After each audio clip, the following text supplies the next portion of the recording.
Hello students, good morning all of you. याद करें पिछले क्लास में हम लोग सरफेस केमिस्ट्री में कोलोइड्स के बारे में पढ़ रहे थे और जहां हम लोग कोलोइड्स के प्यूरिफिकेशन से शुरू किए थे। तो प्यूरिफिकेशन में एक डायलिसिस देखे थे और इसके बाद प्रॉपर्टीज ऑफ कोलोइड्स में तीन इंपॉर्टेंट प्रॉपर्टीज, बहुत ही इंपॉर्टेंट प्रॉपर्टीज की बात किए थे। इसमें सबसे फर्स्ट हम लोग देखे थे ब्रोनियंस मूवमेंट, दूसरे में बात की टिंडल इफेक्ट और तीसरे में हम बात किए थे इलेक्ट्रिकल प्रॉपर्टी की। इस इलेक्ट्रिकल प्रॉपर्टी में क्या देखे कि ये कोलोइडल पार्टिकल्स जो होते हैं ये क्या होते हैं, चार्ज होते हैं।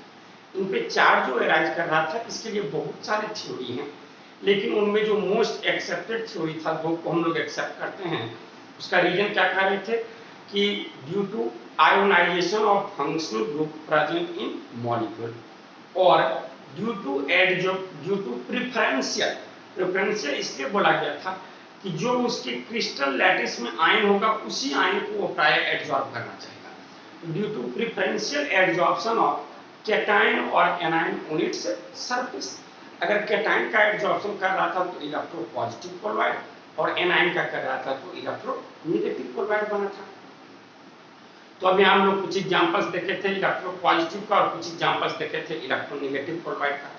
और इसमें देखिए कि अब कोलोइडल पार्टिकल पे क्या हो रहा है, जो चार्ज का एब्जॉर्प्शन हो रहा है, जो चार्ज उसके सरफेस पर एब्जॉर्ब हुआ वो फिक्स्ड लेयर का फॉर्मेशन किया। और जो जैसे हम फेरिक हाइड्रोक्साइड सोल की बात की और उसमें FeCl3 को डाल रहे थे तो Fe+3 फेरिक आयन को उसके सरफेस पर एब्जॉर्ब हुआ, लेकिन कोलोइड आयन क्या था, डिस्पर्सन मीडियम में बचा हुआ था। तो अब ये कोलोइडल पार्टिकल क्या करता है, उस डिस्पर्सन मीडियम में जो नेगेटिव चार्ज आयन है उसे अपनी ओर अट्रैक्ट करता। इस हम क्या देख रहे थे कि दो अपोजिट चार्ज लेयर का फॉर्मेशन हो रहा था। इसमें एक क्या था, फिक्स्ड लेयर और दूसरा क्या था, डिफ्यूज लेयर। तो इन दो लेयर का जब सेपरेशन, इस चार्ज का जब सेपरेशन हो रहा है तो क्या होगा, एक पोटेंशियल डिफरेंस अराइज करेगा। इसी पोटेंशियल डिफरेंस को हम क्या कह रहे थे, जीटा पोटेंशियल कह रहे थे। यहाँ तक की बातों को हम लोग देख चुके थे। अब इसमें दो टर्म की चर्चा करनी है। एक टर्म हम लोग जानते हैं इलेक्ट्रोफोरेसिस।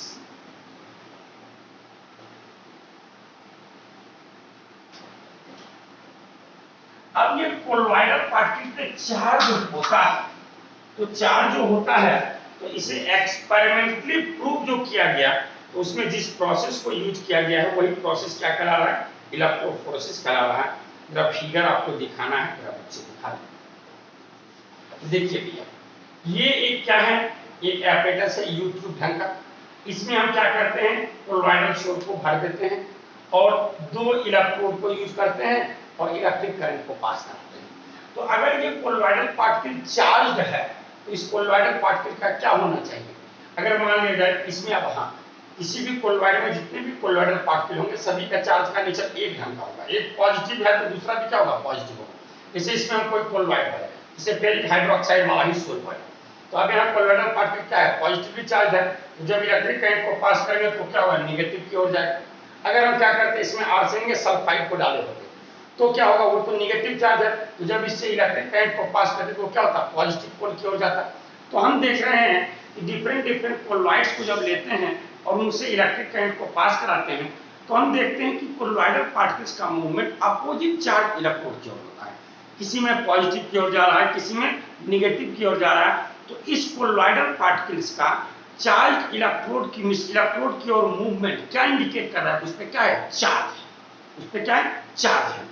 इट मींस ये इलेक्ट्रोफोरेसिस के द्वारा ही कोलोइडल पार्टिकल पे चार्ज है, ये एक्सपेरिमेंटली प्रूव हुआ था। हम क्या कर सकते हैं, तो हम कहते हैं कि the process of movement of colloidal particles towards a positively charged electrode under the influence of electric field is known as electrophoresis. तो आइए एक लाइन में लिख लेते हैं, the movement of colloidal particles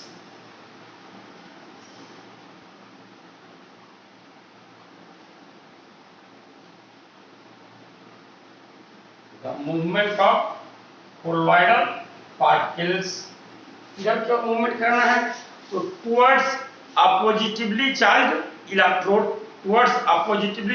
electrode under the influence of applied electric field, the movement of colloidal particles towards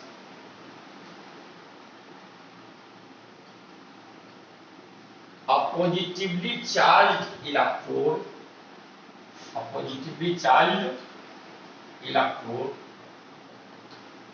electrodes under the influence of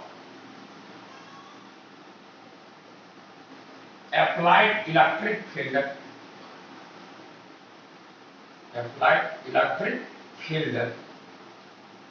is known as electrophoresis. तो इसे ही electrophoresis में देखिए, यही हम आपको फिगर बताना चाह रहे हैं। यही क्या है, इलेक्ट्रोफोरेसिस के लिए एपेटस यूज किया जा रहा है। इसमें ट्यूब से ट्यूब है, इसमें हम कोलॉइडल सोल को भर दिए। अब दो इलेक्ट्रोड को लेते हैं और क्या करते हैं, इलेक्ट्रिक करंट को पास करते हैं। तो अगर कोलॉइडल पार्टिकल चार्ज होगा तो क्या होगा, अगर मान लिया जाए इसमें जो हम सोल ले रहे हैं, इसमें अगर कोलॉइडल पार्टिकल पॉजिटिव चार्ज है, वो निगेटिव की ओर जाएगा। अगर हम क्या करते हैं, इसमें ऐसा लेते जो क्या होता है, निगेटिवली चार्ज होता, वो क्या होता, पॉजिटिव की ओर जाता। इस कोलॉइडल पार्टिकल्स का मूवमेंट होना towards a positively charged electrode under the influence of applied electric field is known as electrophoresis। जल्दी से लिखिए।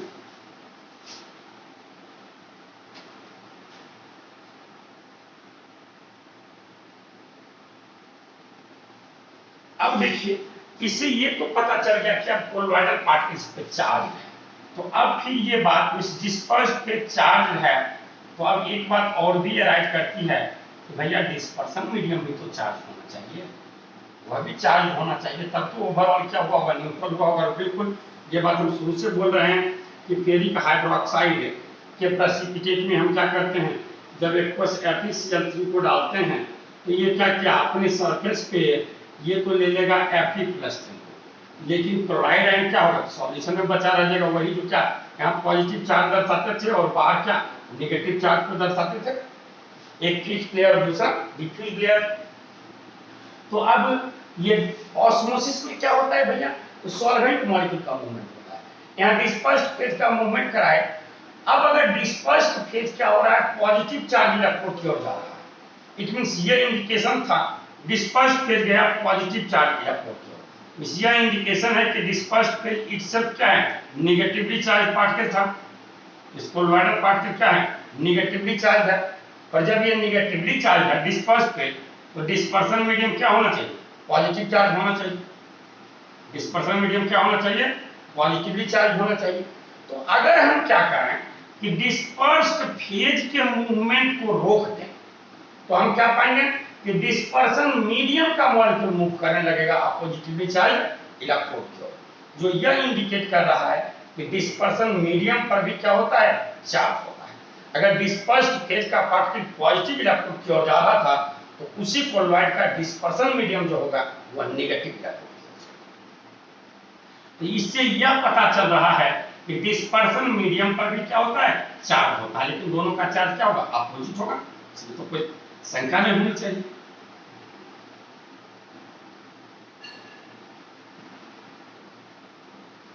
तो हम क्या करते हैं, हम बोलते हैं एग्जैक्ट इंसिडेंट की बात कहेंगे, डिस्पर्सन मीडियम का मूवमेंट करेंगे।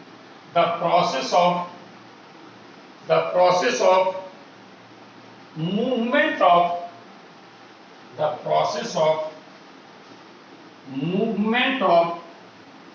molecules of dispersion medium, the process of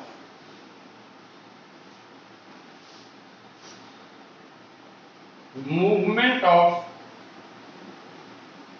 molecules of dispersion medium,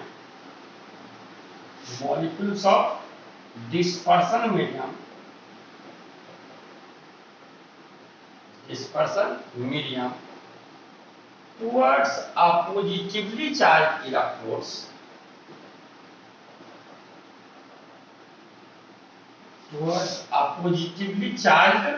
electrodes, under the influence of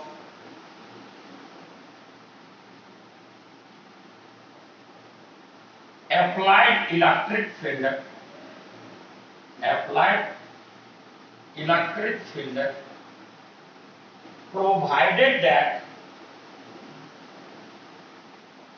dispersed phase remain stationary. इसका मूवमेंट में होना चाहिए, remain stationary is known as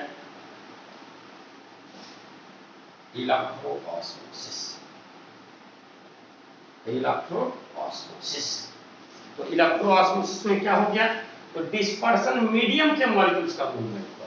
हम क्या बोले, हम बोल रहे हैं कि the process of movement of molecules of dispersion medium towards a positively charged electrodes under the influence of applied electric field provided that dispersed phase remain stationary is known as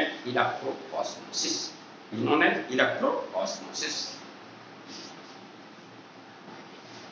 अब इसके आगे हम लोग नेक्स्ट टर्म जाने coagulation और flocculation of soul. Coagulation और flocculation of soul, soul को coagulate करा देना है, जमा देना है, प्रेसिपिटेट करा देना है। न्यू हैपन करते हैं कोगुलेशन और फ्लोकुलेशन ऑफ सोल। कोगुलेशन और फ्लोकुलेशन ऑफ सोल। तो आप क्या जान रहे हैं कि कोलोइडल पार्टिकल पे क्या होते हैं, चार्ज होते हैं। कोलोइडल पार्टिकल चार्ज होते हैं और एक कोलोइडल पार्टिकल पे अगर पॉजिटिव चार्ज तो दूसरे पर भी क्या पॉजिटिव चार्ज। तो ये लाइक चार्ज क्या कर रहा है, उसे रिपेल कर रहा है और जुड़ने नहीं दे रहा है।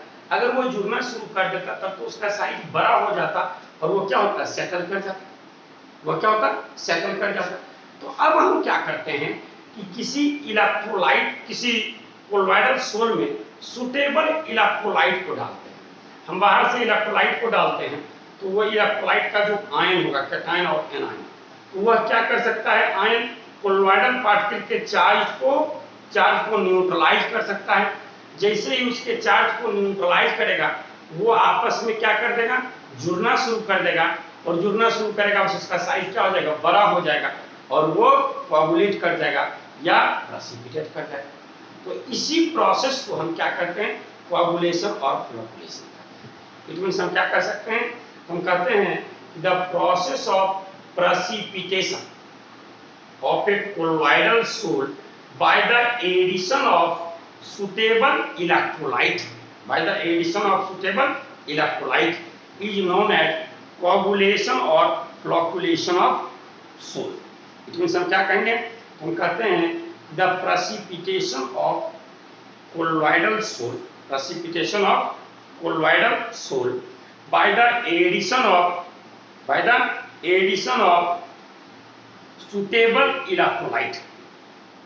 addition of suitable electrolyte is known as coagulation or flocculation of soul.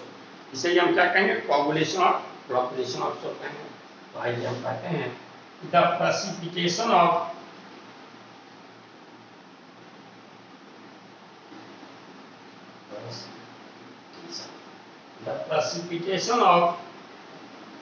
colloidal soul, a colloidal soul by the addition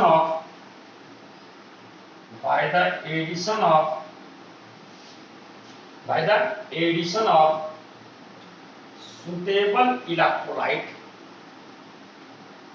suitable electrolyte is known as coagulation or flocculation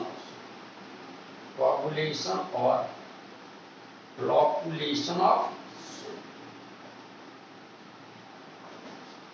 तो हम क्या कर रहे हैं, हम बोल रहे हैं कि the precipitation of colloidal sol by the addition of suitable electrolyte is known as coagulation और फ्लोकुलेशन। तो अब जरा ध्यान दें कि अब डिफरेंट इलेक्ट्रोलाइट्स का कोगुलेशन पावर भी क्या होगा, अलग अलग होगा। या डिफरेंट इलेक्ट्रोलाइट, जिसे हम कहते हैं कि पॉजिटिव चार्ज कोई कोलोइडल सोल है, उसमें हम निगेटिव चार्ज वाले के द्वारा प्रेसिपिटेशन होगा। अब हम क्या कर रहे हैं, निगेटिव चार्ज वहां से क्या आ रहा है, तो हम जो इलेक्ट्रोलाइट डाल रहे हैं उससे NaCl डाल रहे हैं, इलेक्ट्रोलाइट जो डाल रहे हैं K2SO4 डाल रहे हैं, इलेक्ट्रोलाइट जो डाल रहे हैं Na3PO4 डाल रहे हैं, तो इसका निगेटिव वाला उसको प्रेसिपिटेट करेगा, क्योंकि कोलोइडल पार्टिकल क्या है, पॉजिटिवली चार्ज है तो निगेटिव वाला करेगा, यहाँ भी निगेटिव वाला करेगा, यहाँ भी निगेटिव वाला करेगा। तो क्या अब 1 लीटर अगर हम कोलोइडल सोल लें, 1 लीटर कोलोइडल सोल लेते हैं आर्सेनियस सल्फाइड का, नहीं तो निगेटिव हो जाएगा, फेरिक हाइड्रोक्साइड सोल लेते हैं, फेरिक हाइड्रोक्साइड सोल लेते हैं, ये पॉजिटिव चार्ज है, इसको निगेटिव इलेक्ट्रोलाइट डालेंगे, इसका निगेटिव आयन क्या करेगा, इसे न्यूट्रलाइज करेगा। तो क्या अब इसका दोनों किसी को भी डालें तो सबका अमाउंट सेम ही डालना पड़ेगा क्या, ऐसा तो नहीं होगा, कोई कम अमाउंट में ही उसको प्रेसिपिटेट करा सकता है, कोई ज्यादा अमाउंट में कर सकता है। तो अब 1 लीटर सोल को कंप्लीटली कोआगुलेट कराने के लिए इस इलेक्ट्रोलाइट का जितना मिलीमोल्स डालना पड़े वो उसका कोआगुलेशन वैल्यू कहलाता है, वह उसका क्या कहलाता है, कोआगुलेशन वैल्यू कहलाता है। इसे मान लेते हैं कि इसका 1 मिलीमोल डालना पड़ा, ठीक, तो इसका कोआगुलेशन वैल्यू, या इसका 2 मिलीमोल डालना पड़ा या 3 मिलीमोल डालना पड़ा इस काम को करने के लिए, इसका कोआगुलेशन वैल्यू 3, इसका 2 ही मिलीमोल डालना पड़ा, इसका कोआगुलेशन वैल्यू 2, इसका 1 ही मिलीमोल डालना पड़ा, इसका कोआगुलेशन वैल्यू 1। तो अब देखिए ये 3 आदमी मिलकर इस काम को किया, ये 2 आदमी मिलकर इस काम को किया, ये 1 आदमी मिलकर इस काम को कर दिया, तो जिसमें वैल्यू कम है उसका पावर क्या है, ज्यादा है, तो जिसका कोआगुलेशन वैल्यू कम होगा उसका कोआगुलेशन पावर क्या होगा, ज्यादा। तो इसके नीचे हम पैराग्राफ चेंज करके लिखते हैं कि क्या बोल रहे हैं, तो सुटेबल इलेक्ट्रोलाइट जो हम डाल रहे हैं उसके जितने मिलीमोल्स को हमें डालना पड़े ताकि 1 लीटर सोल का कंप्लीट कोआगुलेशन हो जाए, उसे ही हम क्या कहेंगे, उसका कोआगुलेशन वैल्यू कहेंगे। तो हम कहते हैं the minimum concentration of electrolyte in millimoles which must be added to 1 litre of a sol to bring its complete coagulation is known as coagulation or flocculation value of soil. Sorry, is known as coagulation or flocculation value of electrolyte. Electrolyte का coagulation और flocculation value करेंगे। तो हम क्या करते हैं, the minimum concentration of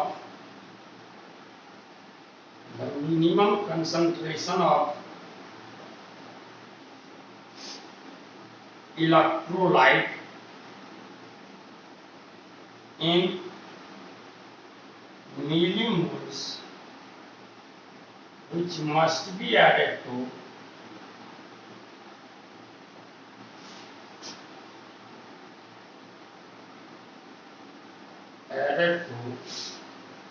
1 liter of a soil for its complete coagulation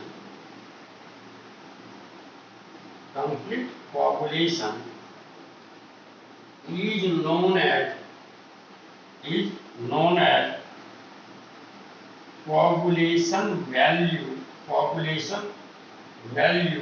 coagulation or flocculation value of electrolyte for that soil. उस soul के लिए उस इलेक्ट्रोलाइट का क्या कहलाएगा, कोआगुलेशन वैल्यू कहलाएगा। ठीक, इसका अर्थ हम क्या कर सकते हैं, तो हम कह सकते हैं कि smaller the coagulation value greater will be coagulation power of electrolyte. It means हम क्या कर सकते हैं, देखिए ना क्या बोले कि minimum concentration of electrolyte in millimoles, कि इलेक्ट्रोलाइट का कंसंट्रेशन मिलीमोल में इलेक्ट्रोलाइट का जितना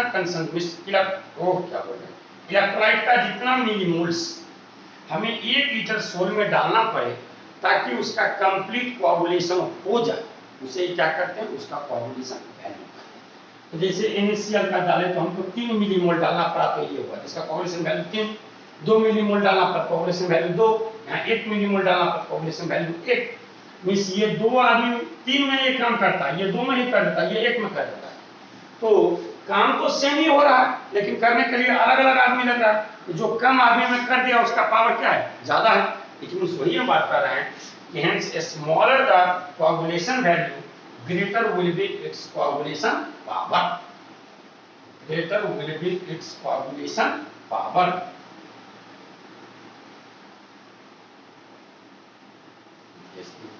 लिखें क्या कर सकते हैं, तो हम कह सकते हैं it means smaller the coagulation value, smaller the coagulation value, greater will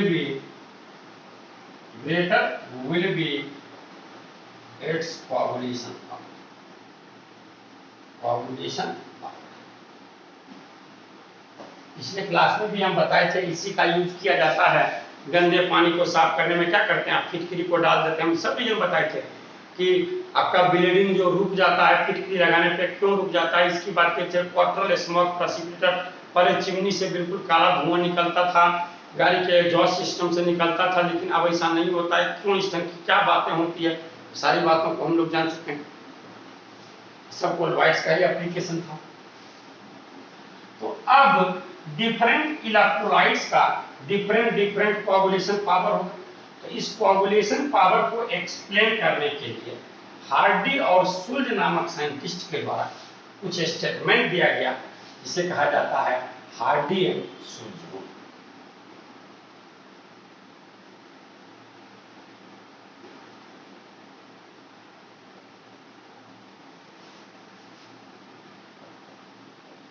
To explain coagulation power of different electrolytes, coagulation power of different electrolytes,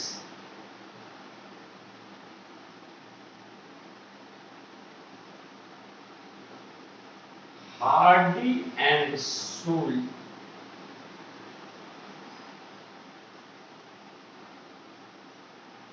proposed that,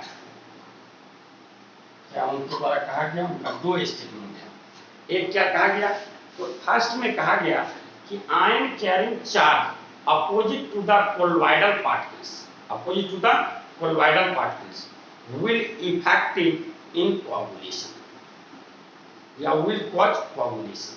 means ऐसा आयन जिसपे कोलॉइडल पार्टिकल के अपोजिट चार्ज वही coagulation करा सकता है, same charge वाला कभी नहीं करा सकता। तो फर्स्ट में क्या कहा गया, तो फर्स्ट में कहा गया कि ions carrying charge opposite to the colloidal particles, opposite to the colloidal particles are effective to cause precipitation of sol. It means हम क्या कहेंगे, तो फर्स्ट पॉइंट में कहते हैं the ion carrying charge opposite to the colloidal particles, opposite to the colloidal particles are effective to cause precipitation of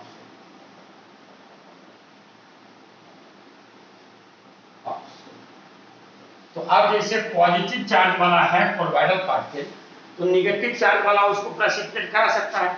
अब negative में ही एक ही आयन थोड़े है, क्लोराइड आयन भी है, ये भी है, ये भी था, सब तो नेगेटिव आयन है। तो क्या सबका कोआगुलेशन पावर सेम होगा, सबका सेम वैल्यू लगेगा क्या, बिल्कुल नहीं। अब क्या होगा कि greater the charge present on ion greater will be it's coagulation, greater will be it's coagulation power. दोनों बात एप्लीकेबल होनी चाहिए। अब ये नहीं कि पॉजिटिव है और आप पॉजिटिव का चार्ज देखने लगे, पॉजिटिव है तो उसका प्रेसिपिटेशन कभी भी पॉजिटिव नहीं करेगा, नेगेटिव ना करेगा। तो अब नेगेटिव में जितना चार्ज हो उतना ज्यादा उसका कोआगुलेशन पावर होगा। इट मींस हम क्या कहेंगे, हम बोलेंगे greater the charge present on ion greater will be it's coagulation power.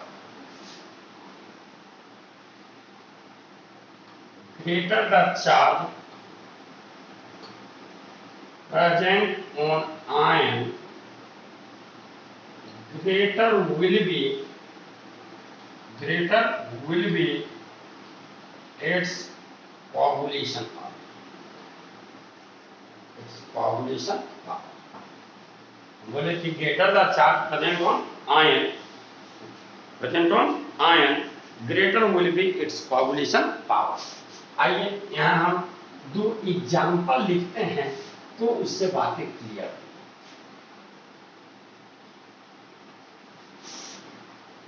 जैसे हम बात करते हैं फॉर एग्जाम्पल में, फॉर द कोagulation ऑफ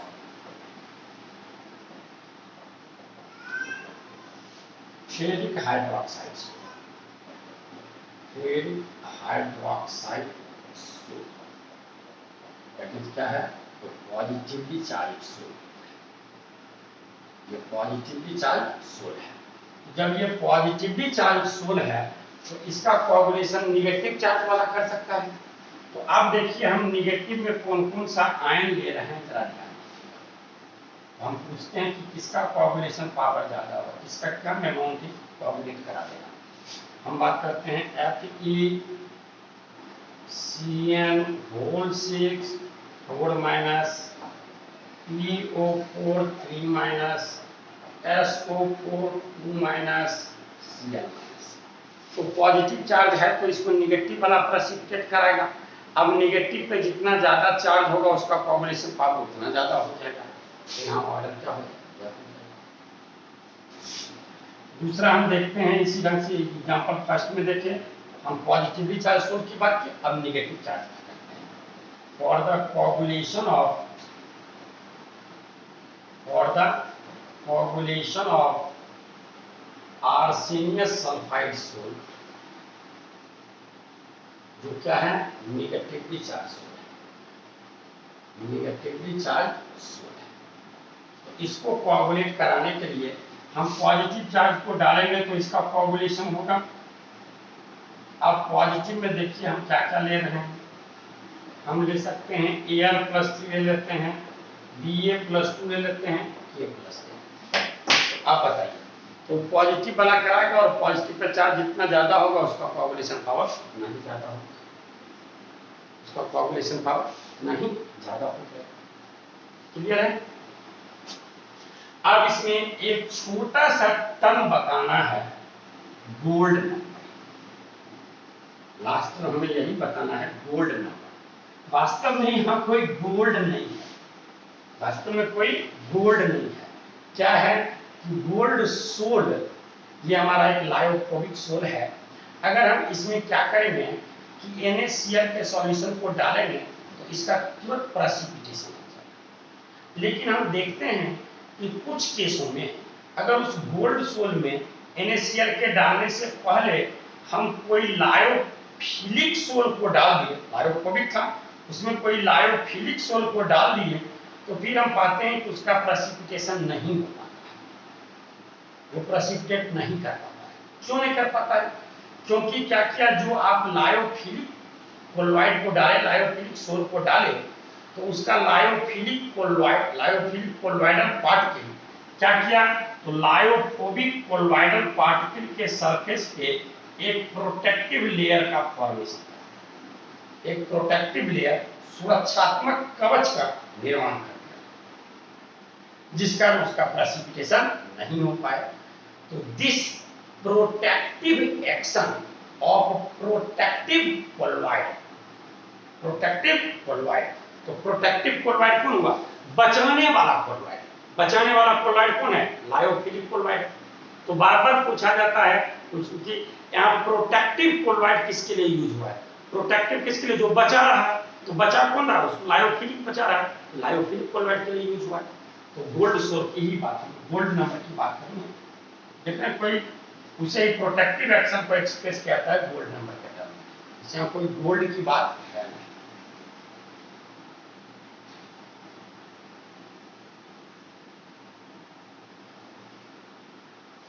तो हम क्या करते हैं, in some cases addition of a lyophilic soul to a lyophobic soul results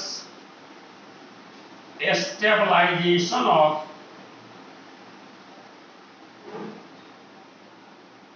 lyophobic salt by lyophilic salt. Lyophilic salt. This is due to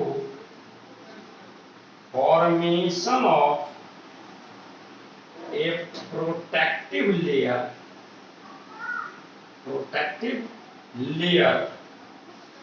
This is due to formation of a protective layer on the surface of lyophobic colloidal particles. On the surface of lyophobic colloidal particles by lyophilic colloidal particles. Lyophilic colloidal particles. Colloidal particles. This protective action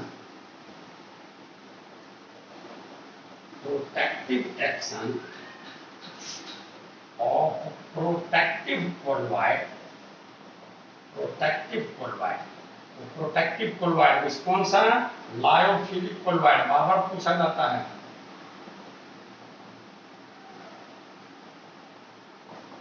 is expressed in terms of its gold number. In terms of its gold number. इसे ही express किया जाता है इसके gold number के term. Clear है? अब ये हमारा गोल्ड नंबर हो गया। ये सारी की सारी बातें समाप्त हो गई। अब जरा ध्यान दें, एक छोटी सी बात थोड़ा सा आपको और भी समझा दें। एप्लीकेशंस वगैरह हम ऑलरेडी बता चुके हैं। डेल्टा का फॉर्मेशन, ठीक, ब्लड का बहना रुकना के लिए पानी का सफाई, प्यूरिफिकेशन ऑफ ड्रिंकिंग वाटर, ये सब हम ऑलरेडी बता चुके हैं। ठीक, मिस्ट, फॉग, क्लाउड, बादल, फिर ये कोहरा, कुहासा, ये सब क्या है? ये सब तो कोलॉइड ही है। आप अपने आसपास जितने भी मैक्सिमम चीजों को देख रहे हैं, ठीक, आपको नजर जो आ रहा है कोलॉइड ही तो आकाश में देख रहे हैं। बादल क्या है? सब तो कोलॉइड तो है।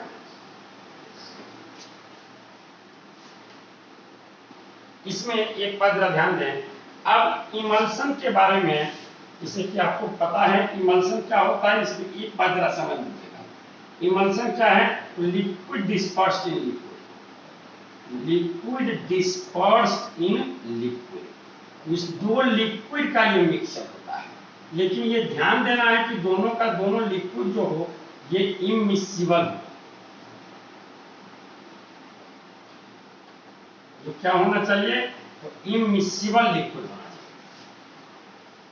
इमिसिबल लिक्विड, अगर मिसिबल लिक्विड है तो वो होमोजेनियस मिक्सचर बना रहेगा, इसको क्या बना लेगा? सॉल्यूशन बना लेगा। तो आप कहिएगा सर दो इमिसिबल लिक्विड हो, जैसे पानी है और तेल है, तो अब ये पानी और तेल कैसे मिला रहेगा? ये तो मिला नहीं रहेगा। मिला रहेगा क्या?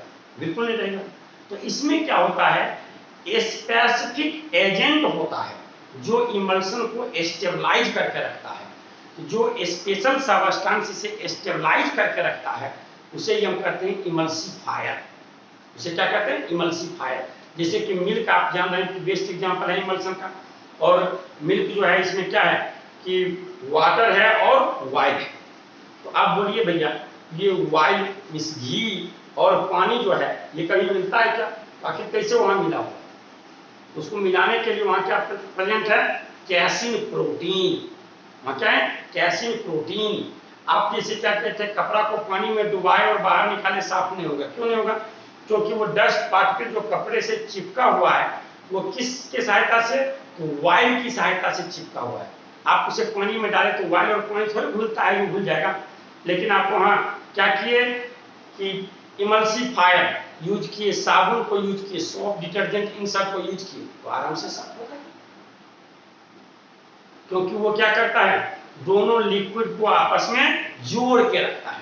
इमल्सिफायर जो इमल्सन को स्टेबलाइज करने में यूज होता है। तो और ये इमल्सन दो ढंग का होगा, एक होगा वाइल इन वाटर इमल्सन। क्या होगा? While in water. While in water means क्या है? तो पानी में तेल है जैसा दूध में होता है। इससे यहाँ ये क्या होगा? डिस्पर्सन मीडियम होगा और ये क्या होगा? डिस्पर्स्ड फेज होगा। और दूसरा क्या होता है? दूसरा होता है वाटर इन वाइल इमल्सन। इससे यहाँ वाइल जो होगा डिस्पर्सन मीडियम होगा, जबकि वाटर जो होगा वह क्या होगा? डिस्पर्स्ड फेज होगा। जैसा क्या होता है कोल्ड क्रीम वगैरह में तो यही होता है, कोल्ड क्रीम में और ये मिल्क में। तो आप कहिएगा कि सर इसको कैसे पहचान सकते हैं? तो एक्सपेरिमेंटली इसको पहचानने के लिए हम लोग दो तीन टेस्ट करते हैं। एक करते हैं डाई टेस्ट। हम क्या करते हैं, इसमें कोई वाइट सॉल्युबल डाई डालते हैं, ऐसा कलर डालते हैं जो केवल और केवल तेल में घुलेगा। तो जब हम क्या करेंगे, इसमें डालेंगे तो तेल यहाँ क्या है, पूरे में तो नहीं फैला हुआ है, तेल क्या है वहाँ डिस्पर्स्ड फेज के रूप में बिखरा बिखरा है। तो अब आपको जो इमल्सन है उसमें कलर जो मिलेगा वो बूंदा बूंदी जहां तहां कलर बिखरा हुआ मिलेगा, तो समझ जाइए वाइल इन वाटर टाइप है। और दूसरा केस क्या होगा, अगर ये टाइप होगा, यहाँ क्या है डिस्पर्सन मीडियम ही वाइल है, तब तो पूरा का पूरा उसका बैकग्राउंड ही क्या हो जाएगा, पूरा का पूरा कलर हो जाएगा। उससे पता चल गया यह है। और अगर बूंदा बूंदी कलर हुआ है तो पता चल गया यह है। दूसरा केस हम क्या करते हैं, डाइल्यूशन टेस्ट करते हैं। हम क्या करते हैं, वाटर को डालते हैं। इसमें वाटर को डालिएगा तो बिल्कुल वाटर मिल जाएगा, तो क्या डिस्पर्सन मीडियम वाटर है। लेकिन इसमें वाटर को डालिएगा ना, वो सेपरेट लेयर का फॉर्मेशन कर देगा, पता चले। बहुत आसान है। तो आपका सरफेस केमिस्ट्री कंप्लीटली समाप्त हो गया बाबू। हाँ, कोलॉइड्स का एप्लीकेशन बहुत ज़्यादा है। अब अगर इसके एप्लीकेशन को जोड़ने लगे तो 1-2 घंटा एप्लीकेशन ही पढ़ते रह जाएंगे, और वो सब अननेसेसरी, आपको आवश्यकता नहीं है। जितने की जरूरत थी मैंने सब कुछ बताया। तो हमारा ये चैप्टर यहीं समाप्त होता है। ओके।